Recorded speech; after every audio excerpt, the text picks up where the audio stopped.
Chapter 451 Everything at Once by Hydesgrain. Jason knew that he had no time to waste because the doom crawl he was faced was much stronger than he thought it would be.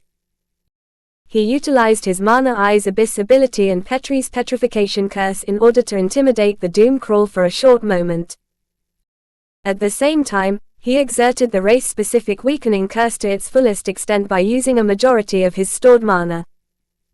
This weakened the doom crawl's physical strength by a large margin. Only a moment later, Jason's Stigma and the transmuted Celestia aura were fully unleashed as he used up every little trace of mana within his mana core to envelop Byakuya with Solaris compressed black flames. By utilizing every trump he had, at once, Jason was able to take on the doom crawl by surprise. It had already been astonished that Jason's long-range attack could injure it, but at the same time, the doom crawl had thought that it took a large margin of Jason's mana.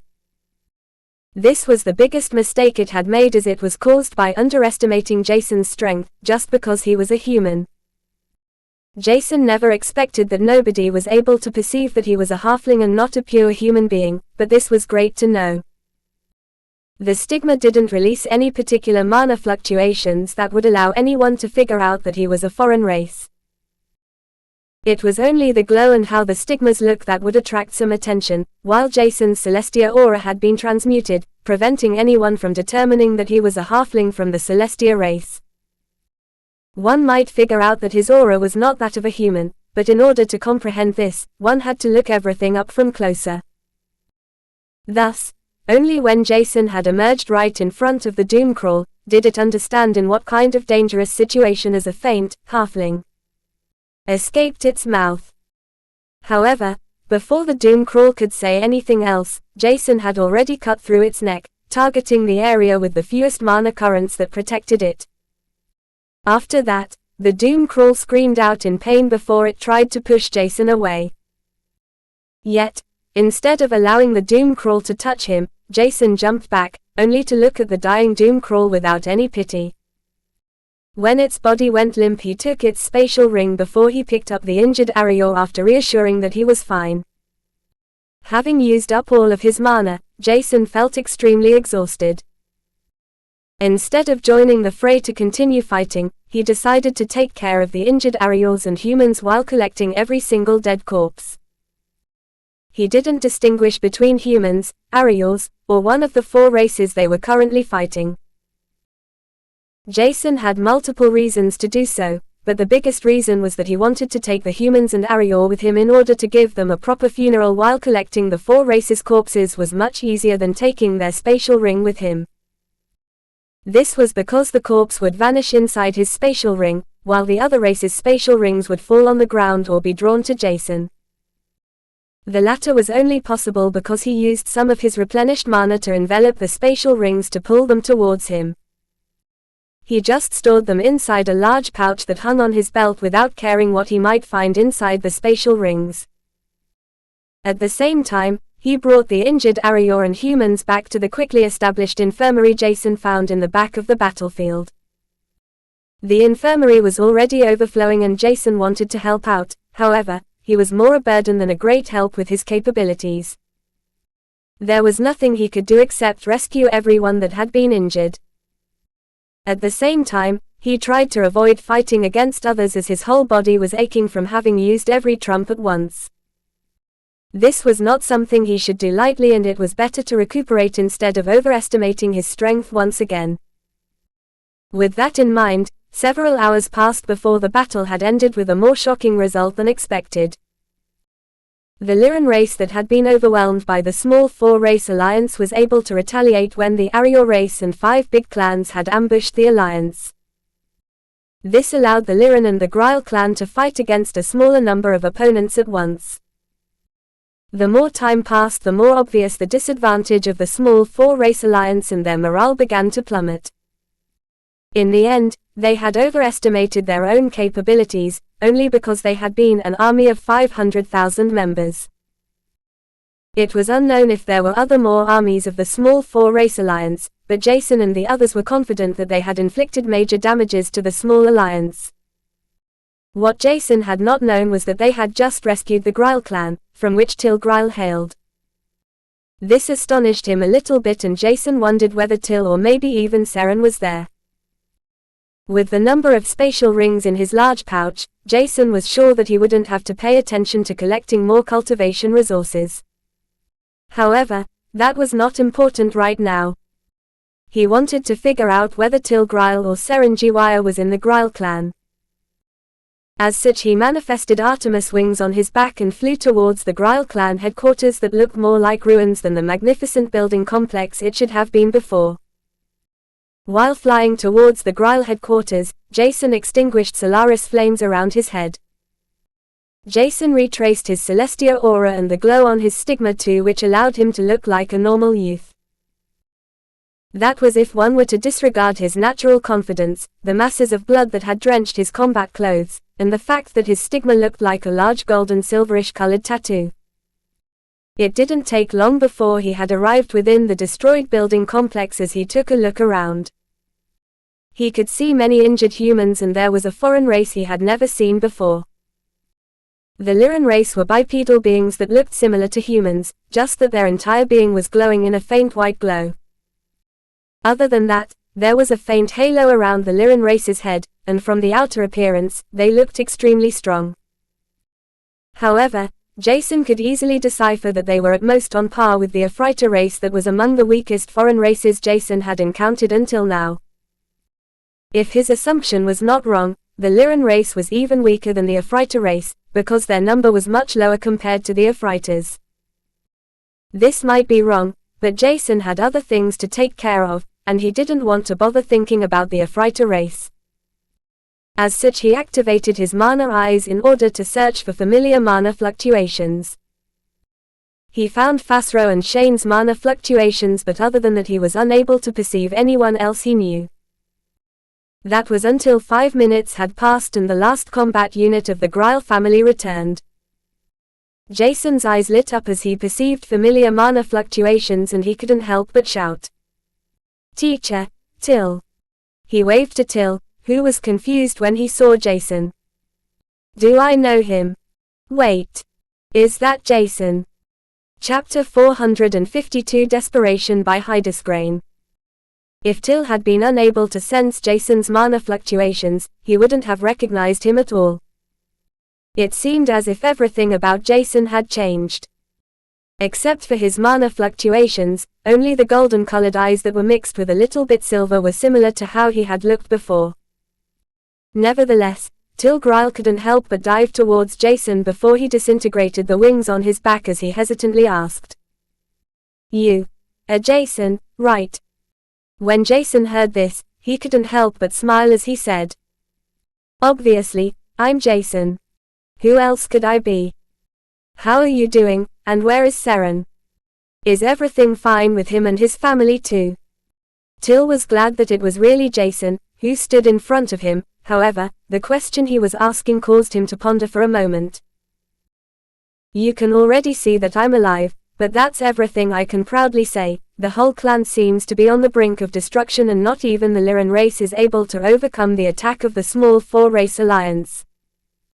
About Seren, he shouldn't have too many problems, and it would be weird if he were dead. The Jiwaya family told him to return right before the war broke out, but I haven't heard any bad news about the Jiwaya clan. Rather than that, they seem to have established a large army with all human powerhouses that survived until now. Are you with the Shabi clan? Shane should be here too then. He should be careful with the Drake clan. They're becoming crueler the more time passes, it's just disgusting." Jason had heard about the Jiwaya family's army, but he hadn't been sure about Seren's whereabouts at that time. However, when he heard Till's warning against the Drake family, his lips twitched. Jael Drake has already visited the Chandra country once and knows that Shane is not only alive but also that he has killed old Drake. Till's eyes widened for a moment before he mumbled, "That's bad. The Drake clan and my Uldra race are not to be taken lightly." Only a moment later he said with little confidence, "I shouldn't worry too much, Shane will be fine, but I would like to meet and talk with him if possible." Jason could tell that Till tried to hide something from him, but instead of pressuring him to tell him everything, Jason remained silent. He just nodded his head and summoned Artemis wings before he soared into the air to fly towards Shane and Fasro. Till followed him without hesitation while thinking that something about Jason had changed. His whole demeanor is different compared to 2 years ago. Did he lose his youthfulness or did something else happen to him? It was not uncommon for someone to change, even less if one was thrown into a war with multiple foreign races that tried to reign over mankind. In the end, the human race was only seen as a tool to become stronger, and everyone, whether one was young or old, strong or weak, began to understand this. Humanity was just too weak. Nevertheless, when Till inspected Jason's mana core, he couldn't help but feel shocked as he exclaimed, "There are 20 drops of liquefied mana within your mana core. Aren't you just 16 years old, maybe a few months older?" Even though Jason would have felt proud under normal circumstances, he couldn't help but think that he was still not strong enough. Otherwise, Scorpio wouldn't have to sacrifice his life to save him. "It's still not enough," Jason thus answered, until noticed a glint of sorrow within Jason's eyes. As such, he decided that it was better to stay silent instead of saying something wrong if he had not already done that. Once Jason had brought Till to Shane, who stood next to the Grail family patriarch, one of the strongest Liren and Fasro, he wanted to leave. However, Fasro and Shane told him that he should listen to everything, which caused the Liren and Grail family patriarch to eye him. "I don't think it is necessary for someone as weak as this young human to listen to our important discussion," the Liren said, and Jason could tell that he had something against humans or just him as a person. Yet, instead of telling Jason that he should leave as the Grail patriarch and Liren were expecting, Fasro turned to the Liren as he said, "I think you should apologize. Without this weakened young human, you and every other Liren, no less human, would be dead by now. He proposed to save all of you after all." Jason acted as if he was not listening, but he couldn't help but think that Fasro was exaggerating the facts a little bit. Nevertheless, both the Liren and Grail patriarch understood the meaning behind Fasro's words and turned quiet.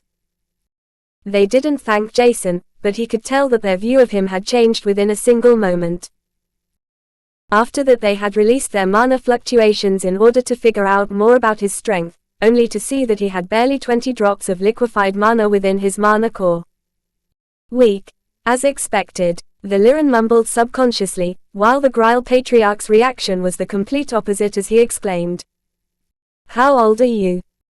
Till, who had already occupied Shane in order to talk with him, heard his ancestor exclaiming, which caused a faint smile to emerge on his lips as he said, "He is not even 17 years old." The Grail patriarch eyed Jason in shock and was about to say something, when Jason's mana eyes perceived strong mana ripples. His calm demeanor changed within a single moment, and he supplied more mana into his eyes as he saw that someone within the crowd of injured and exhausted humans took out something from his spatial ring. Only a moment later, Jason sensed an astronomical amount of mana surging into the item that had been taken out, supplemented by the surrounding mana stones which the middle-aged man had taken out. It was a rocket launcher, with terrific impact. The sheer amount of mana that was compressed within the rocket launcher was shocking, but the moment Jason had noticed that something was wrong, he had already ordered Solaris to help him create compressed, high-temperature flames in front of every single finger of his hands. At the same time, he had already created 10 threads of mana which he led to each finger. He even ignored his injured hand that had barely started to heal after he had gulped down several potions and spread a healing solution over it.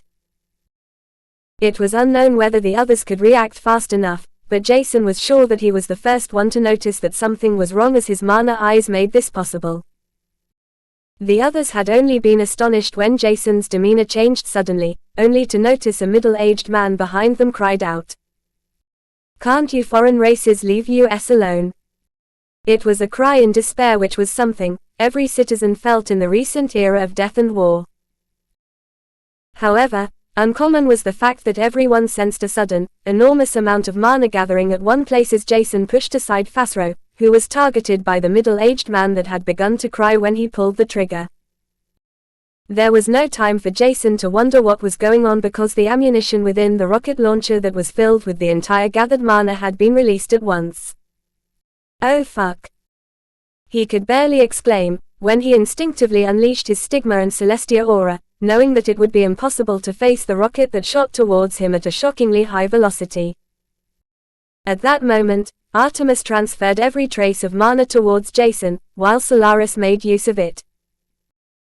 Just a second later, Jason lifted his hands to the height of his chest, and the moment his wrists came in touch with each other, he fired 10 compressed black fire bullets at once.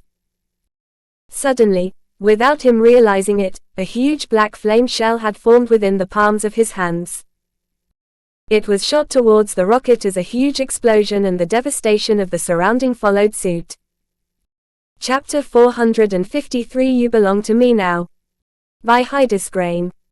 Jason panted heavily and flinched when he felt that all bones in his hands were breaking. This happened a moment after he had shot out the 10 black fire bullets, followed by the large black fire shell Solaris had instinctively created out of Artemis mana. Fortunately enough, all of his attacks had been enough to destroy the rocket launcher's attack, whose strength was on par with someone at the late lick stage.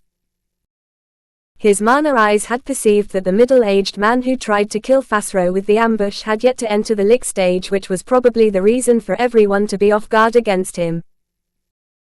However, Jason found the whole situation to be extremely weird, and instead of paying attention to his hands that had gone limp, he utilized Artemis wings in order to catapult himself towards the middle-aged man that was still crying.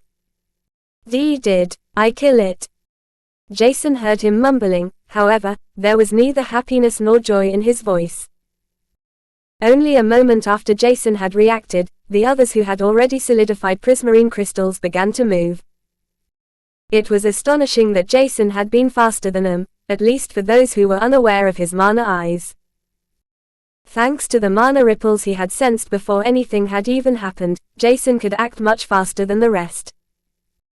This had, most likely, also saved the middle-aged man's life because Jason had already emerged in front of him. His golden silverish eyes that had been supplied with a faint trace of mana stared straight into the man's eyes that were filled with fear, desperation, the desire to live, to not be suppressed. Jason was not sure if he understood the glint in the man's eyes correctly, but he was unable to perceive any anger or the intent to kill anyone.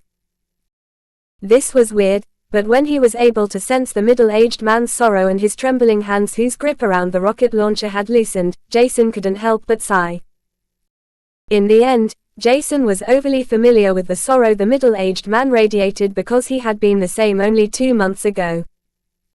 Does he want to take revenge on the foreign races for taking someone he loved dearly?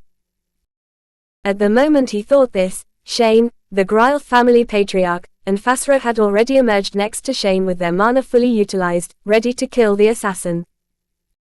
However, just as they were to take the middle-aged man's life, Jason took a step forward, hindering the others in their approach as he said, "Stop." His voice was quiet and without much willpower, but everyone was able to hear Jason. Not sure why he would tell them to stop, they instinctively halted in their tracks before their mana was retracted. Only a moment later, Till, who had been slightly slower than the rest, had emerged next to Shane, only to look at Jason's hands. "Ugh. That looks painful," he just said before he summoned his soul bond. The greater blessed wolf that emerged next to Till immediately started to release its holy light affinity that began to envelop Jason's hand. Jason, who had ignored the pain in his hands with his utmost efforts, couldn't help but sigh as he looked at them for the first time. My body is just too weak to bear the full impact of the black fire bullets, no less the black fire rocket. He was just mumbling all kinds of words, but nobody was able to tell why Jason was so easily distracted. His back faced the middle-aged man, whose legs had already given up as he began to cry bitterly. When Jason noticed this, he had tried to ignore it as well as possible, but this was not feasible, because the Lyran targeted the middle-aged man with his killing intent. "Can you stop that, please? It's not like you've been attacked or injured, right?" If the leader of the Lyran race had been fast enough to defend the rocket, Jason would have accepted his anger, but Fasro had been targeted by the middle-aged man and he had stopped the attack. As such, there was no need for the Lyran to act like this. Jason's words caused the Lyran to stiffen for a moment, and he was about to retort how a lowly being like Jason dared to have such an attitude towards him when he saw his bright glowing stigma. The stigma above Jason's right eye was glowing brightly, and it had begun to connect itself to his celestial aura that had loosened some of the blood-red hue. As such, the Lyran was able to tell that Jason was definitely not a normal human being. You are not a. However, before the Lyran could say anything, Fasro had already shut his mouth as he mumbled. Say another word and the race he hails from will obliterate your whole race, planet, and everyone close to you. Fasro was just saying this because he had no idea whether the other race of Jason's heritage knew about his existence, if they were to do something to take care of him, or if he had simply been abandoned as a halfling. The latter was unlikely because mankind's soul awakening was among the best possible soul awakenings a race could have. Awakening a strong soul world in the soul awakening process allowed humans to become even stronger than prodigies from higher races. That was under the condition that their environment was suitable and the surrounding mana not as scarce as it was on Argos. As such, Fasro was sure that the last reason he had in mind was extremely unlikely, while the former was also not likely to be the cause for him to live on Argos. There had to be something else, but Fasro could tell that Jason was as ignorant to the truth as he was. While Fasro and the others were deep in thoughts, trying to figure out what had happened and how they had been unable to perceive the ambush on them, Jason only stared at the crying middle-aged man and the rocket launcher next to him. He had never seen such a high-technology advanced weapon empowered by mana and made from human hands, and the only similar tools were the Soul Awakening Orb, the Mana Mastery Orb, and the Dome. Without minding that the man was crying, Jason simply asked, "Did you manufacture the rocket launcher by yourself?" Because he felt that the middle-aged mana didn't want to kill anyone, Jason tried to ignore the fact that Fasro, or in fact he himself, had almost been blown into smithereens. In the end, he was still alive and there might as well be the chance to make us of the middle-aged man's assassination. Yet, this was only possible if he had manufactured the rocket launcher, otherwise, the middle-aged man had nothing that could help Jason out. Solaris highly compressed black fire bullets were extremely lethal, and they didn't even require a huge amount of mana if properly controlled and adjusted according to his opponent's strength. The crying man thought he was about to die and had already accepted his fate, when he heard that Jason was speaking to him. He was not even sure whether he even wanted to live or not, since his life had been turned upside down since the foreign races had invaded Canir, and killed almost everyone from his family. Only his sister was left. However, somehow, Jason's question caused his tears to cease after he had acknowledged being the manufacturer of the mana-empowered rocket launcher. In that case, you belong to me now. Chapter 454, Insane by Hydesgrain. In that case, you belong to me now. When the middle-aged man and the others around Jason heard his words, they were baffled, and even Shane wanted to intervene. But when he saw determination glimmering in his disciple's eyes, Shane knew that he would be unable to change Jason's decision. But why, and how? Don't you want to kill me? I nearly killed you, and look at your hands. The middle-aged man was unable to understand anything. Instead of the harsh punishment he had expected to receive, Jason just smiled at him as he said, "If you are really the creator of these rocket launches, I want you to work for me. If you don't feel like it, just apologize by helping me out once or twice. At least you almost killed me, or rather Fasro." Fasro wouldn't have died, but Jason didn't want to destroy the man's illusion. Despite the pain in his hands, he couldn't help but feel pity. 10 minutes had passed and the chaotic situation began to ease as Jason had some time to speak with the middle-aged man, whose name was Mike Asdra, alone. The others stepped back, giving him some space, yet, they didn't retreat fully because Mike had just attacked Fasro, who had saved the Grail clan and whole kingdom from the small four-race alliance.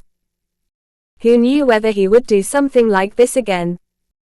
He called himself a simple man who had just wanted to create better weapons that could be used by other citizens without a great mana aptitude or high mana core rank.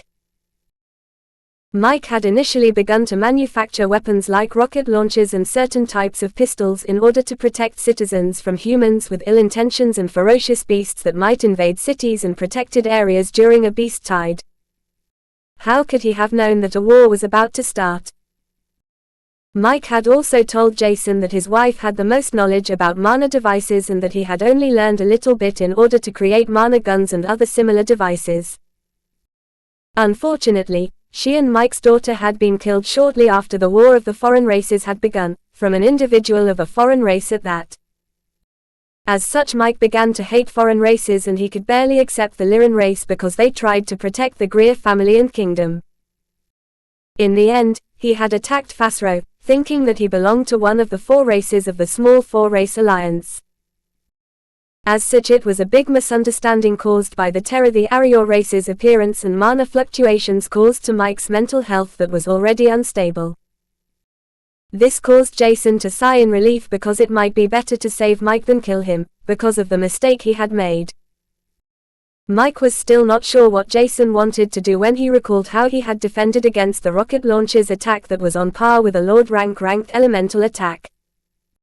I might say something rude now, but do you want me to manufacture a rocket launcher for you too?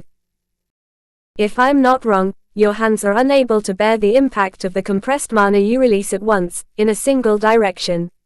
If that's the case, I'm not sure if I can do that. It was not difficult to comprehend what Jason wanted from him, and Mike's guess was spot on. If he were to be able to shoot the black fire bullets out of a rocket launcher, rifle, or to be more precise a small pistol, his fingers wouldn't have to bear the impact as the weapon's materials would have to do so. However, what Jason had not expected was that Mike was reluctant to help him. He had almost killed him after all. Is there a particular reason why you cannot, or maybe why you don't like to help me? Jason tried to figure out Mike's issue, but there was not really a solution to it. Meanwhile, the male from the Lyran race tried to speak to Fasro in the universal language. He wanted to figure out what Jason was or from which race he belonged. Yet, instead of answering, Fasro could only sigh. You should know the answer for yourself. My knowledge about this youth's situation might be broader than yours, but he is also a mystery to me. But let me repeat myself. If you don't want anything to happen to your race, or anyone close to you, I can just give you a tip: stay away from Jason, or don't spread any information about him. Fasro was not sure why he had even answered the Lyran race, but he felt like he was about to expose Jason's secret right off the bat. Jason had just retraced his stigma's glow and the aura around him, and it was not difficult to perceive how exhausted he was. He had deflected an attack at the late lick stage after all. This was something that had shocked Fasro and the others greatly, but it was more embarrassing that Jason's reaction had been faster than theirs. Fasro knew that he wouldn't have died, or even received a severe injury after getting hit by the rocket that had been launched at him, yet, Jason had given his best to protect him. It might have been unnecessary, but Fasro could tell that Jason would protect others despite being at a disadvantage. As such, Fasro felt like he had to help out Jason to a certain extent too. Only a few more minutes had passed before Jason and Mike came to a conclusion. Mike had been unable to decide whether he wanted to help Jason because he was not sure whether Jason would use the weapons he created against humans, as he might have been manipulated by other foreign races, or if he were to use those weapons against humanity's enemies. Jason found this reasonable and at the same time a little bit ridiculous. He had just fought against the small 4-race alliance with his life on the line after all. There was also another reason for Mike to be unsure whether he was capable of creating a useful weapon for Jason or not. He didn't know anything about Jason's capabilities, strength, the weapon he wanted to have manufactured, and so on. As such, he had said that he was not sure about it. Unfortunately, even after speaking with Jason, Mike was unable to tell whether or not he was able to manufacture the weapons as Jason wanted. His fire's ability is constantly becoming stronger, and he wants a gun he can handle with one hand. At the same time, this weapon should be able to shoot out attacks on the same level as someone at the sovereign rank. How is he supposed to handle the recoil, and what the hell is he trying to do? Mike had already been confused why Jason did not kill him yet, but from the looks of it, Jason's mental state was even worse than his own. He is definitely insane. How should I create the weapons he wants? Can you handle it? Yet. When? Mike looked into Jason's eyes that glimmered with ambition and determination. He couldn't help but gulp. He is definitely serious about every single word he has said. I'll give it a try. Chapter 455 Manufacturing by Hydesgrain. 2 weeks had passed since the 5 big clans and the Arior race had defeated the small 4-race alliance. They had rescued the Liran race and the Grail clan, whom they brought to the Chandra country. During the last 2 weeks, Jason's strength increased by a small margin, with 3 new liquefied drops of mana. Other than that, Petri had received the life force Solaris had absorbed, which thickened the white evolution cocoon around his body. The cocoon enlarged, but Jason was aware that this was just Petri increasing in size. He felt that Petri's curses were changing too, and it was more difficult to utilize them during the metamorphosis they seemed to undergo. However, it was still possible, and Jason practiced his martial arts skills while utilizing every means he had at hand to become stronger. Since he had barely defeated the Doom Crawl that had 400 drops of liquefied mana in its mana core, Jason had become more careful about the utilization of all of his abilities at once. He had to, otherwise, it was likely that he had to suffer a lot. A single mistake could decide over life and death. Thus, Jason wanted to be perfectly prepared, knowing what he could do, and what he had to pay attention to. Nevertheless, he had stopped practicing the devious Swordmaster martial art technique because he noticed that it was filled with flaws. It sounded ridiculous to himself, but the Tier 2 martial art technique had become child's play to him. At least that was how it felt since he had awoken the Celestia race's bloodline within him. The only technique he wanted to improve was the weightless steps technique, which was probably because it was the cloned, yet flawed version of the Greer family's floating sky movement technique. This movement technique was a technique belonging to a foreign race and more profound than any technique the human race had ever made. Unfortunately, Jason did not get his hand on this technique, and there was only one sequence he remembered about it. Nevertheless, the last 2 weeks were extremely interesting for Jason in other aspects too. He had forged lots of different alloys and all kinds of small objects he had never heard about before. Yet, they seemed to be important in order to help Mike in manufacturing the weapons according to Jason's needs. There were many things Mike had to pay attention to, however, the most important was the amount of force it could execute. After Jason had explained how he shot the black fire bullets and that it was essential for him to involve his black fire affinity into every single of his bullets. There was no need for him to use ammunition, but Mike told him that it would reduce his mana consumption. At the same time, this made everything easier about adjusting the amount of utilized mana according to his opponent's strength, as he would use unitary bullets that were customized for him. Mike had manufactured 2 weapons for him, and both were Desert Eagles. One of them was black in color, looking like a normal Desert Eagle if one were to disregard the numerical runes inscribed on it, while strong mana currents radiating from the Desert Eagle's materials. Meanwhile, the other Desert Eagle had a wider barrel than the first one and was red in color. The number of runes inscribed on it was higher, while the mana currents radiating from it were denser. In the beginning, Jason was not sure what exactly the difference between those weapons had been, but the results by testing both Desert Eagles out were shocking. The Black Desert Eagle used the smaller bullets that required less mana than the second type of large, armor-piercing bullets the Red Desert Eagle could utilize. While summoning a compressed black flame at the barrel's mouth, he inserted some mana into the Desert Eagle's ammunition before shooting them out. Because he had already faintly utilized Solaris Black Flame affinity while filling the ammunition with mana, the compressed black flame at the mouth of the barrel ignited the ammunition that was enveloped in a faint membrane of mana. While manufacturing the Desert Eagles and ammo for them, Mike and Jason had to plan out several scenarios, and it was the most important to prevent any accidents from occurring. However, what they hadn't expected was that they created devastating weapons that were strong enough to kill most opponents Jason would have to face in the near future.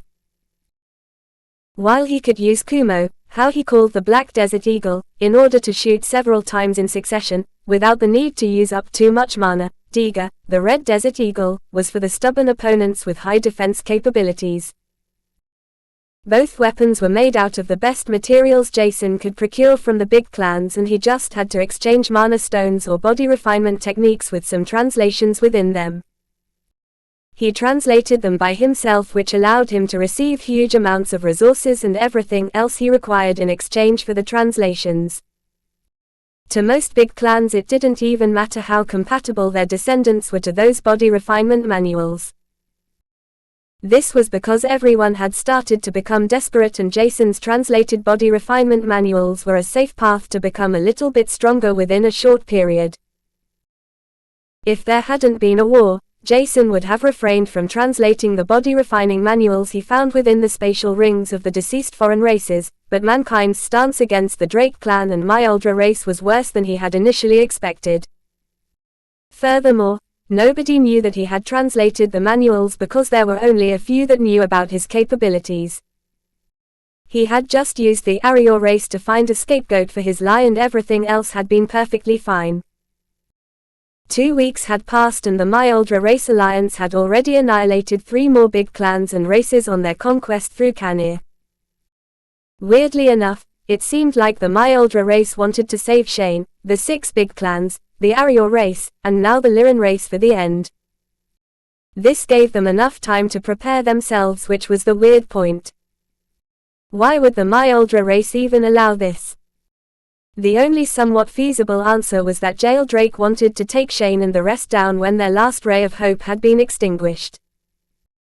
However, how could Jail Drake, who had been manipulated by the Myoldra race, comprehend that this decision was what would make him suffer even more? Standing on the shooting range, he took a look at the 2 types of ammo Mike had already manufactured for him. One type of ammo was for Kumo to use in order to shoot several bullets in short succession without losing out strength that was comparable to a mid-lick stage, while the other ammo required a huge amount of mana. However, it was strong enough to pierce through materials that were said to be as strong as a Lord rank, or late lick stage would be. Right now, Jason was unable to use both weapons for too long because his mana consumption was still too high, but the sheer impact caused by the Desert Eagles was enough to be astonished. The bullets he used would be enveloped in Solaris black flames, immediately after they left the barrel. Burning through the mana membrane surrounding the ammunition, Jason and Mike had only perceived that the bullet pierced into its target before it had exploded. This had astonished both, but Jason's mana eyes had perceived what had happened. The moment after the bullets pierced into the target, the mana-weakened mana membrane that had been burned by Solaris flame had completely vanished. This caused a chain reaction, and the used ingredients to construct the Desert Eagle's ammo inflated and exploded. Literally everything about those 2 Desert Eagles was expensive, but the price was definitely worth the results he obtained. Manufacturing the weapons took the longest, but even the ammunition was not easy to produce. As such, Jason was told to be careful when using it. However, how should Mike have known that Jason was not known for being careful or stingy when it came to fighting against his opponents? If it was helpful, Jason would use hundreds of bullets in order to attack and kill his enemies as long as he was able to survive or rescue someone. This was just how he was. Despite being seen as extremely young and weak, Jason knew better than anyone else that the number of liquefied drops of mana within one's mana core was only one of several indicators to determine one's strength. Chapter 456 Hopeless by Hydesgrain. Everyone had returned to the Shiabi clan headquarters that was slowly becoming too small to accommodate 6 big clans and 2 foreign races. As such, they had to expand their camps a little bit. However, other things had to be taken care of. While Jason had begun to translate the body refining manuals, he noticed a few things he had not realized earlier. Excluding the information about some races, there was also information about those that were eligible to learn the manuals he translated and those that were not compatible with the techniques. As such, he was able to tell that the Ephraites body refining technique was not incompatible with humans as long as one was unable to procure life force through other means.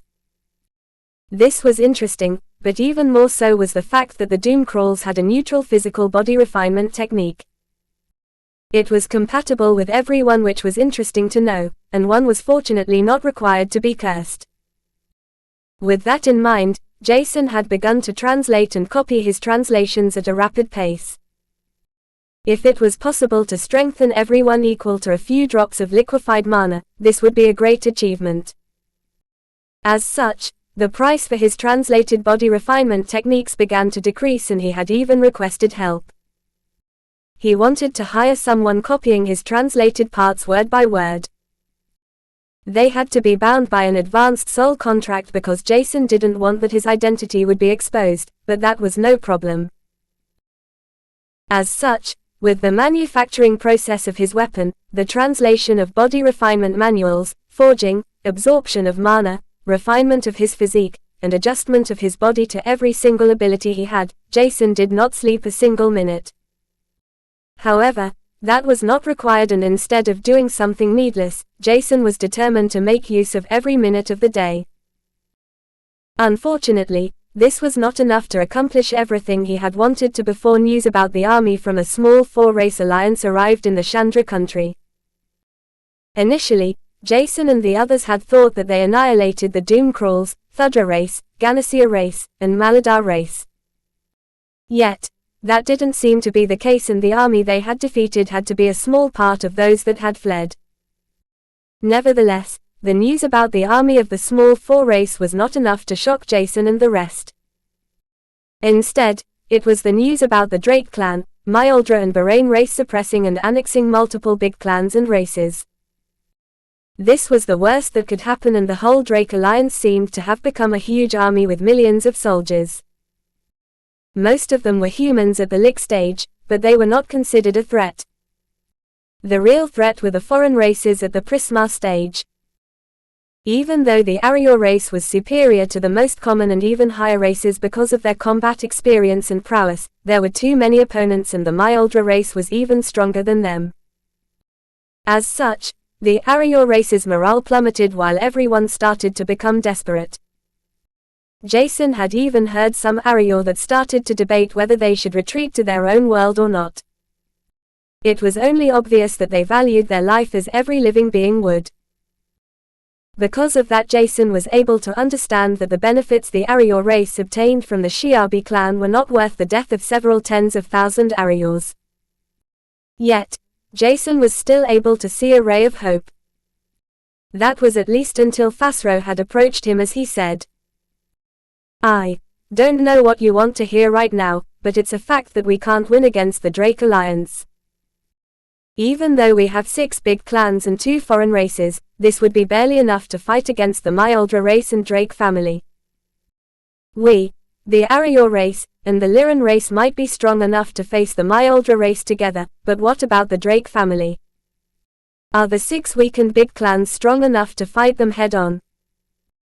According to the information we obtained, the Myaldra race utilized every means to support the Drake family, and their equipment is on par with the elite units of common races.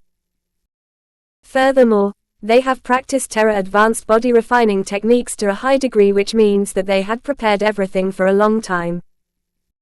In the beginning, we were still hopeful that we might be able to help the Shiabi clan, but this war has already been lost. If you want, we can take you and everyone important around you with us, but I don't think the Arior race will stay much longer on Argos. Fasro's words struck Jason like thunder, and his last ray of hope seemed to shatter into smithereens. Jason's mind repeated the words one after another, several times before he was able to look at Fasro as he said, "So, there is really no hope for Argos left." He had already felt that the Myaldra race would be extremely difficult to defeat, but Jason never wanted to accept that their chances were that bad. It had hit everyone hard, when news about the Drake family and the Myaldra race colluding with another higher race, but the fact that this small alliance had even begun to suppress and annex the other races that tried to reign over Argos was shocking.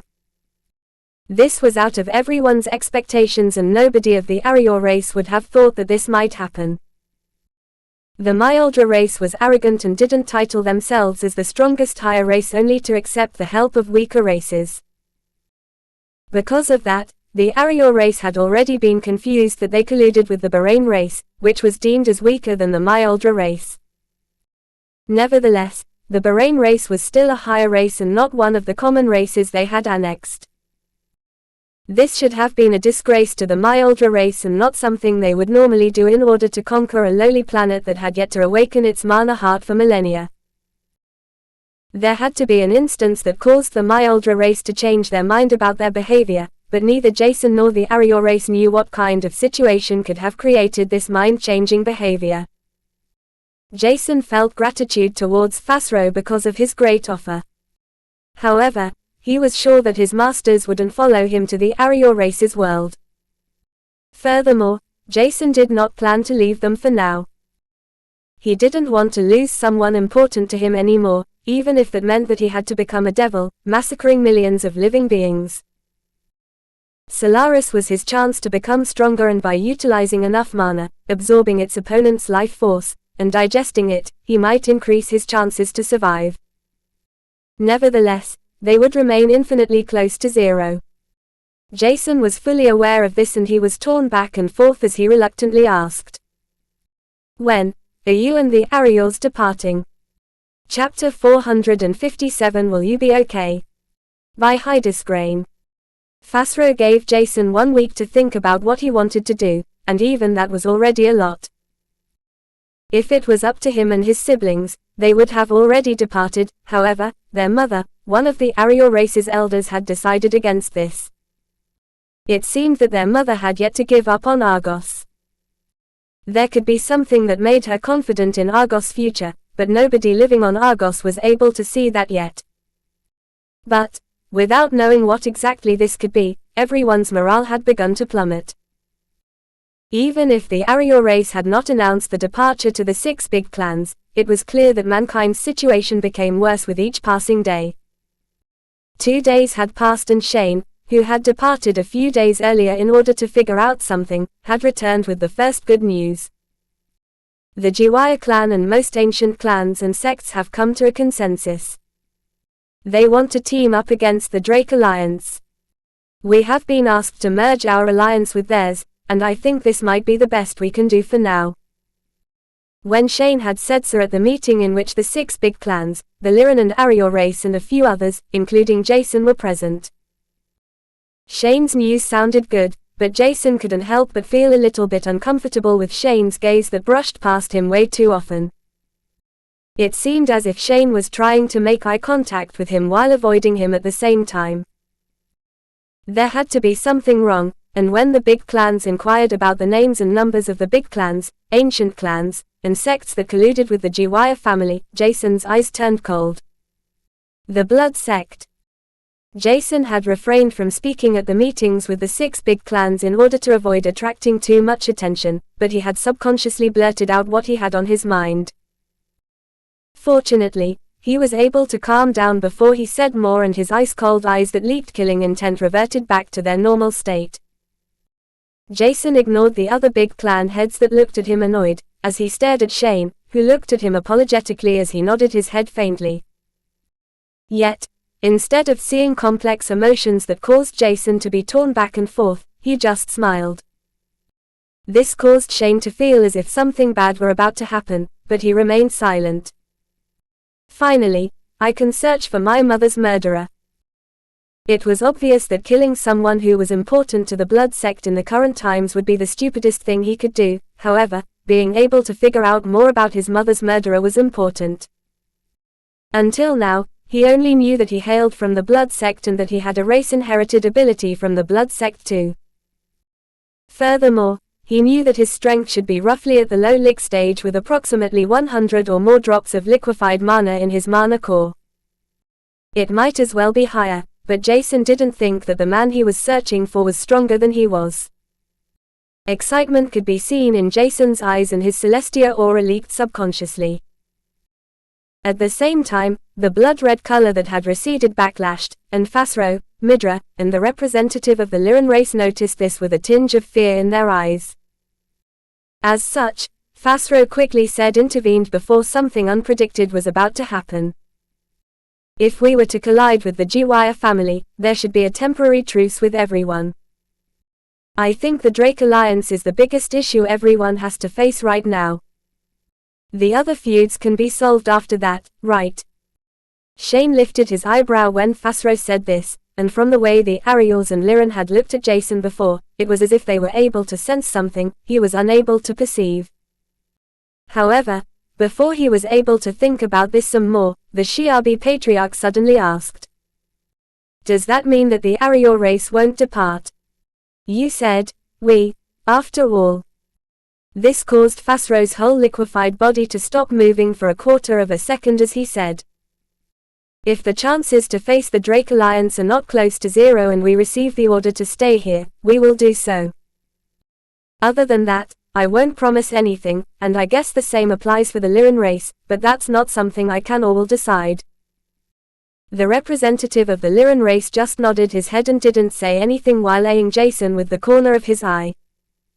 When Jason noticed this, he retracted his Celestia aura almost immediately before he acted as if nothing had happened. Nevertheless, his mind was still filled with the thought of his mother's murderer and the fact that mankind was about to create a huge army in order to fight the Drake Alliance. The Jiwaya clan's alliance was consistent with more than 10 big clans, the majority of ancient clans and sects, and a few common races that had decided to support the human race if they were to make a deal. This deal was similar to those soul contracts that already existed. However, compared to before, it was not a forced agreement and one that benefited both sides. Those common races demanded to receive the humanity's criminals that received the death sentence because of the crimes they had committed, and exchanged those with low-grade manuals and resources. Furthermore, the contract they were to sign was not forced and could be severed from both sides without the need to pay attention to a punishment.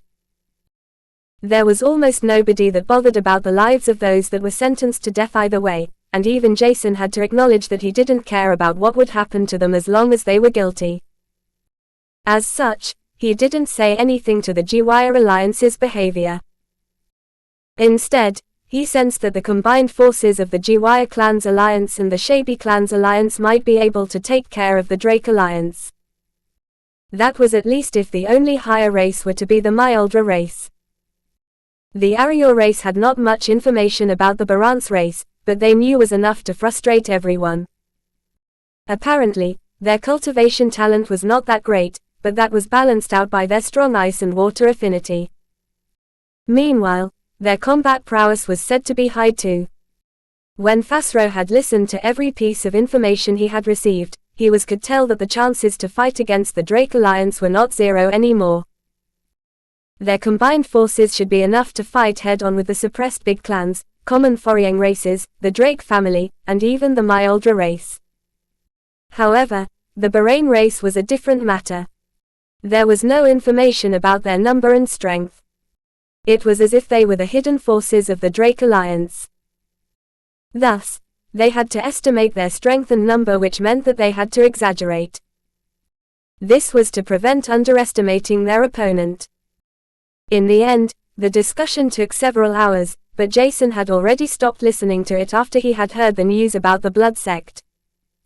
As such, he had only realized that it was over when everyone stood up to spread the next steps they were about to take to their clans. At this moment, he saw that Shane approached him with a faint smile as he saw Jason's eyes that were emotionless. When Shane perceived THSI, he couldn't help but forget the final decision the big clans and 2 foreign races had found as he asked. Will you be okay? I mean, you'll have to encounter and probably live near the sect of your mother's murderer after all. Chapter 458 Moving by Hydesgrain. Will you be okay? I mean, you'll have to encounter and probably live near the sect of your mother's murderer after all. Jason wanted to nod his head, but he couldn't do so. It just felt wrong. To be honest, I don't know. Even if humanity's situation is extremely bad right now, I might be unable to hold back. As long as I find out who my mother's murderer is, I might trail and take care of him, but I guess that this would cause more chaos than it might benefit me. He sighed before looking at his master, who seemed unfazed. You can do whatever you want, but I hope you can take care of this after the war has ended. At least mankind's future is on the line. Jason didn't say anything, and it felt as if he hadn't heard Shane, but he knew that Jason was fully aware of the importance the next few months had to mankind's future. When will we depart? He asked after a minute of silence, and Shane, who was about to leave, answered. In the evening, after everyone packed up their equipment. Bring Mike and the others too. We might need their help. Jason knew that Shane was speaking about the fact that Mike manufactured his ammunition, while the others he mentioned were probably the stuff he had hired to copy the translated body refining manuals. He hadn't realized how important it was to translate and copy the Doomcrawl's body refining manual before the big clans had started to request the Arior race to provide more of them. The requests felt more like desperate pleadings, and when Fasro had to ask Jason what he had done, Jason was forced to reveal that he had used the Arior race to cover his ability to read in the universal language. Fasro didn't mind that, and instead, he told Jason that he could continue to do so. The fact that everyone's combat prowess would increase during the next weeks was extremely beneficial to everyone, except the Drake Alliance, who were their enemies. It might only be a small margin, but that could already be a deciding factor in the entire war. As such, it was a great idea to distribute the neutral body refining manual of the Doomcrawls because it was suitable for everyone, without exception. Thus, Jason was able to earn lots of mana stones and materials from the big families that had only a few body refining manuals for their most talented descendants. Thanks to that, he wouldn't have problems absorbing mana to his heart's content, and it was only when Jason realized that he shouldn't reveal the glowing stigma to attract the attention of even more races that he became serious. The Arior and Lyran race are aware of my secret, at least to a certain extent. Will it really matter whether or not I'll reveal the stigma or not?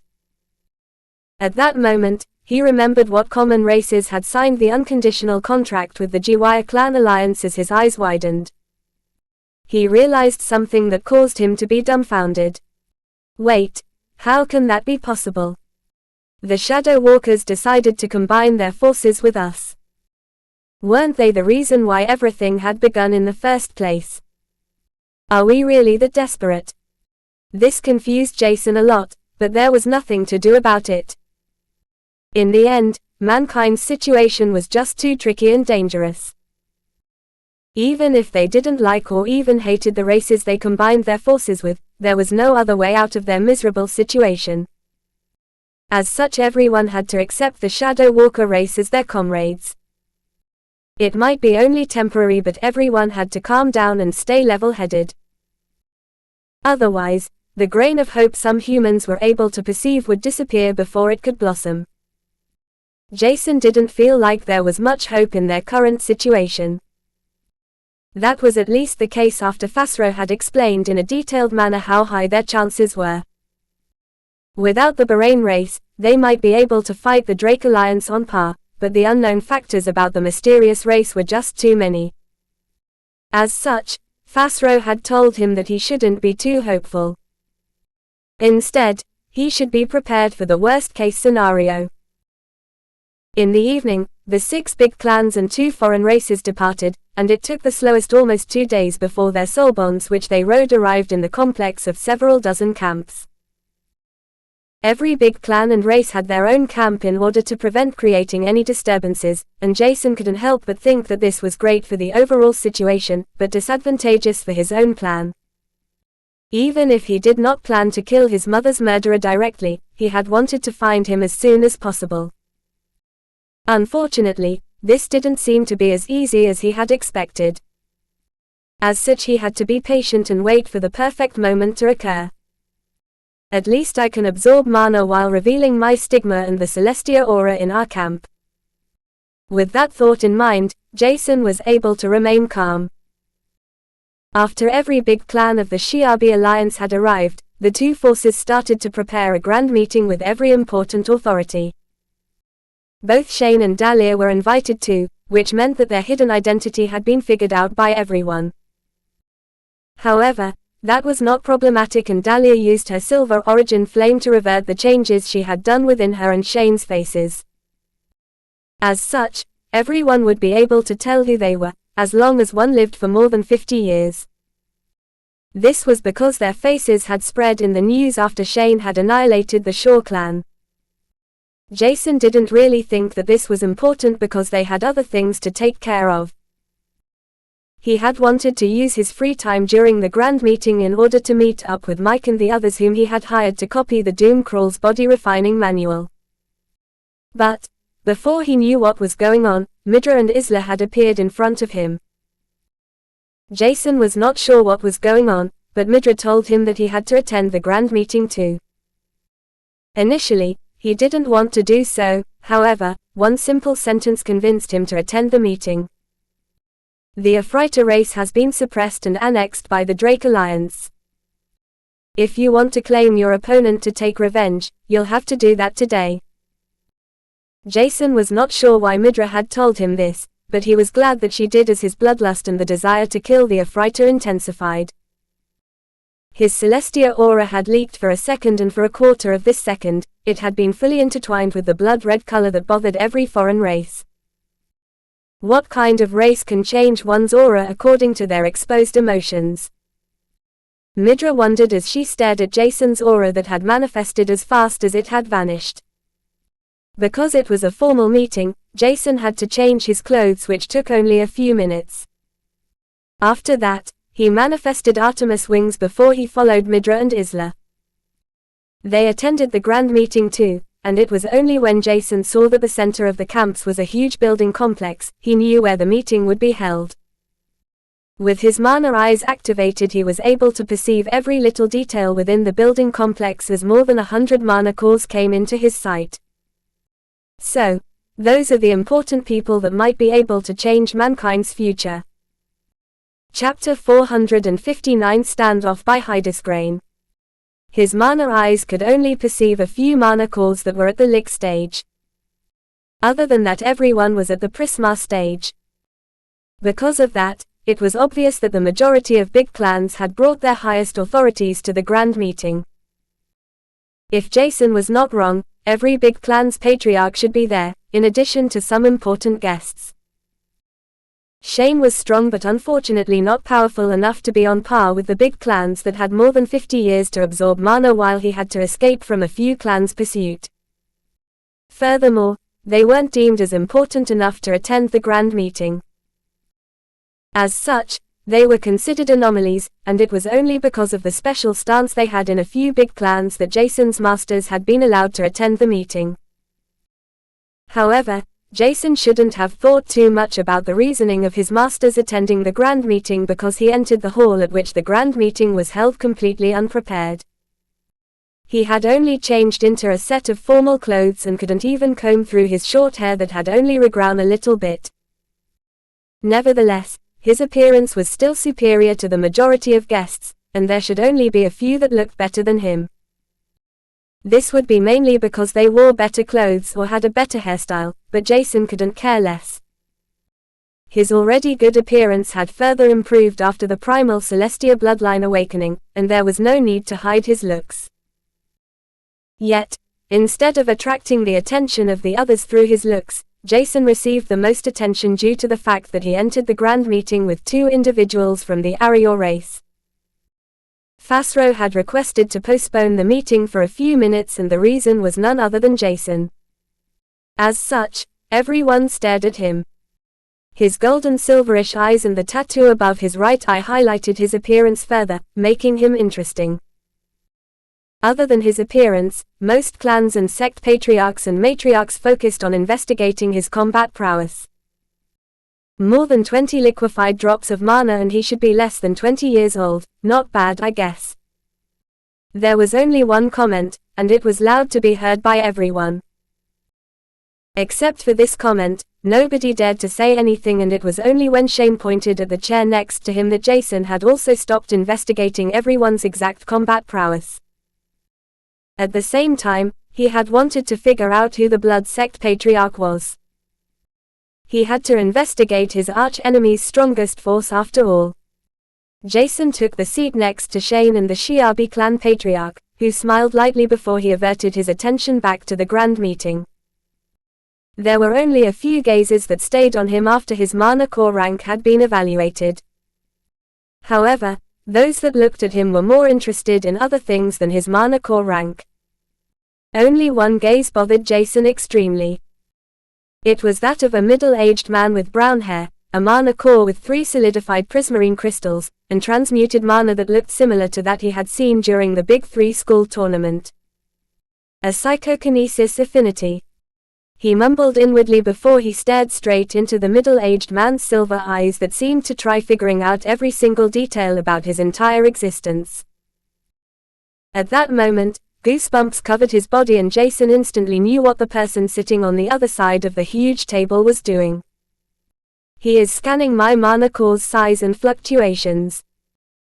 Jason was able to notice this pretty easily because the mana fluctuations around one's eyes were, under normal circumstances, balanced and similar to the rest of the body. However, mana eyes were naturally attracting mana, accumulating more mana around the eyes than the remaining body. Adding the fact that the person opposite him was evidently utilizing more of his mana to circulate it through his eyes told Jason that a person similar to himself was sitting in front of him. The said person was as astonished as Jason had been, because Nathan Silver, who was the leader of the Heaven's Eyes sect, had never seen anyone with eyes like Jason had. They should be at an even higher grade as my superior grade mana eyes are. Until now, there had only been 3 people with greater mana eyes than he had, and Nathan couldn't believe that he encountered the 4th person. A trace of the guilt could be seen in his silver eyes, but this dispersed quickly as he told himself that everything had been a necessary deed. Jason noticed that something with the silver-eyed person was different from others, as his mana eyes seemed to have undergone an adverse metamorphosis. At least that was what Jason was able to tell when he saw the tiny mana veins within the middle-aged man's mana eyes that were thicker than others. This might as well have been an attempt to strengthen his mana eyes, but Jason was relatively sure that something must have gone wrong. However, before he and Nathan could continue staring at each other, Jason saw something out of the corner of his eyes that attracted him. The grand meeting might have already started, but Jason was sure that nobody would bother about his existence, let alone ask him about his opinion. That didn't mean he would refrain from voicing out his opinion if the other big clans were trying to do something foolish. Yet, this shouldn't happen because there was a reason for the big clans to survive the mana outbreak and other incidents. I'll only claim the Afrita at and below the late Lick stage. He mumbled towards himself, which was heard by both Shane and the Shi'Abi clan Patriarch. This caused both of them to look at him, and Shane could only shake his head thinking that his disciple was unreasonable. The Shi'Abi clan Patriarch recalled Jason's behavior after the Afrita had tricked them, and it was only obvious that Jason wanted to take revenge. However, it looks like he was overestimating himself. Nevertheless, instead of saying something, the Shi'Abi clan Patriarch remained silent. He decided to pay attention to the grand meeting and what Jason would do once the topic about the coming war's distribution of clans and whom they were supposed to fight would begin. This was probably one of the most important topics the grand meeting would cover, because it was highly likely that the big clans that were supposed to fight against the common foreign races and Drake clan were to receive the most casualties than others. Meanwhile, the big clans that would fight against other suppressed big clans wouldn't have such an issue because their casualties should be much lower in comparison. The suppressed big clans were already weakened and their morale was also low. As such, it was likely that every big clan wanted to fight against them. Jason was aware of this, and it was obvious that the discussion was the first hurdle for Argos Alliance to overcome. There were also other topics one had to solve, but almost all of them were about the big battle that would happen soon. It was not difficult to listen to everyone intently, and Jason was trying to find the best solution to the biggest problems they had to face right now. These problems were the Bahrain race and the plummeted morale originating from their mysterious existence. Chapter 460 Grand Meeting by Hydesgrain. There were many old ones that attended the grand meeting, trying to use their knowledge in order to figure out a solution to the biggest problem, the Bahrain race. Even though the Myoldra race was said to be stronger, neither the common races in the Argos Alliance nor the Arior race was sure about this fast. There was much more intel about the Myoldra race, and this was exactly what made them into less dangerous opponents than the unknown Barance race. Everyone was aware of this, but nobody could tell how to solve this issue of the unknown. Thus, more than 1 hour has already passed without a single answer to one of the many topics they had wanted to talk about. This told Jason that the entire grand meeting would be a long and arduous event. However, instead of being discouraged or frustrated by this, Jason decided that it was beneficial to make a well-thought decision rather than being impatient. Most people attending the grand meeting were in the same opinion, but the person Jason had begun to eye for some time was already leaking some of his bloodlust. The accumulated bloodlust in his body is already manifesting. Just what kind of ability allows that? Jason was sure that the person he eyed was the Blood Sect's Patriarch, but what he saw through his mana eyes confused him greatly. It astonished him that he was able to remain so calm in front of the Blood Sect Patriarch, but he was glad about that. There wouldn't have been many problems otherwise. The accumulated bloodlust, or at least that was what Jason thought it to be inside the Blood Sect Patriarch, seemed to be alive. However, more important was that the bloodlust was enhancing the Blood Sect Patriarch's mana core that was about to solidify the 4th prismarine crystal. This enhancement accelerates the mana circulation and output of the Blood Sect Patriarch's mana core, allowing him to use his blood red transmuted mana faster and with greater efficiency. Additionally, his whole body had been refined, as even his bones, tendons and the rest of his body released a faint bloody aura. It was not long after that the Blood Sect Patriarch noticed Jason, which caused him to stare straight into his eyes. His hair and eyes were red in color, and somehow, the Blood Sect Patriarch looked somewhat familiar to him. Where have I seen him? Jason wondered as he tilted his head, continuing to stare into the Blood Sect Patriarch's eyes. What is wrong with this youth? Am I that interesting? Jason tried to figure out where he had seen the Blood Sect Patriarch, whose name was Daniel Clay. Meanwhile, Daniel Clay was trying to understand why the black-haired youth with silver strands stared at him. Yet, before both were able to find an answer to their questions, the grand meeting had switched from rather boring topics to the main topic everyone was here for, today. I would like to propose a plan in which I have already chosen the big clans and the opponents they should face. This plan was made from a neutral stance and according to the big clan's main affinities. A middle-aged man, who Jason had never seen, said with a loud and clear voice. Jason expected the other big clans to reject the plan before it had been proposed, but on the contrary of his expectations, everyone remained silent. This allowed him to understand that the middle-aged man that stood up was someone with great achievements, because he was definitely not strong. He had barely solidified his first prismarine crystal, and Jason could tell that he didn't have any soul bonds, as he had neither an enlarged mana core nor any transmutation in his mana. Nevertheless, everyone remained quiet, which astonished Jason more.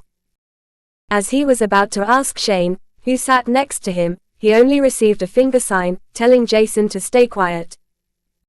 Before he was even able to react, the middle-aged man began to lay down his plan. His explanation was slow, yet detailed and filled with wisdom about every single big clan and ancient sect. Other than that, Jason figured out that the middle-aged man's knowledge about the foreign races was much broader than that of any other human he had met until now. This was interesting and showed clearly that the middle-aged man was not to take lightly. There were things he was unable to understand about the middle-aged man, but his plan seemed reasonable. It covered the basics, and after adjusting it a little bit, there shouldn't be any problems. Thanks to the detailed explanations, Jason was able to acquire lots of information about every single big clan, such as their combat prowess, number, affinities, and whether they had body refinement techniques or not. When the middle-aged man had begun to talk about body refinement techniques, he had stopped for a minute. Someone told me that a neutral body refinement technique that is translated is spreading through the big clans that had belonged to the Shiabi Alliance. If possible, it would be best to increase the number of copies and allow everyone to refine their physique. Every ounce of strength can determine whether one will survive or die. The same goes for the timing. The sooner we will be able to receive those copies, the further one will be able to refine everyone's body. As the middle-aged man had finished his words, he diverted his attention towards Fasro, and his sister, who sat next to the Shiabi clan patriarch. Fasro was already aware that everyone thought that the Arior race had translated the neutral body refinement technique of the Doom Crawls. However, that was not the truth, and he couldn't just say agree without consulting Jason. Thus he sent him a quick voice transmission, only he and Jason were able to hear. If you're fine with handing out the copies, I'll accept it. If not, I'll just decline the proposal. They can't do anything against it either way. If they were to attack us right now, it would worsen the situation even more. Just give me your answer by nodding or shaking your head. When Jason heard this, he smiled faintly, yet, instead of answering by moving his head, he had a different idea. Barely lifting his finger, Jason made the hand sign for exchange, which he had learned some time ago.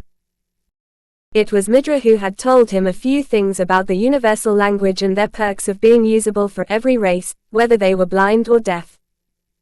As such, he had learned a few signs for the worst-case scenario. Because he was unable to make the hand sign for money, he did instead that for exchange. Fasro barely noticed Jason's hand sign before he answered the middle-aged man. Everything our race does has to receive an equivalent exchange, and we won't hand our goods without something in return. Otherwise, it would be similar to a charity event, and that's definitely not why the Arior race is here. After Fasro had made his statement, an uproar resounded through the entire hall. Yet, after thinking about it for a moment, the Arior's words were true. They had only come to Argos to take care of the Shiabi clan. If they had wanted to, it wouldn't be difficult to kidnap the master of the curse-cleansing ability before returning to their origin planet. Because of that, it was evident that the Arior race wouldn't receive any benefits by being generous. Thus, most people were able to refrain themselves, while only a few continued to voice out their anger. Other big clan heads were thinking of copying the neutral body refinement technique by themselves once they were to procure one.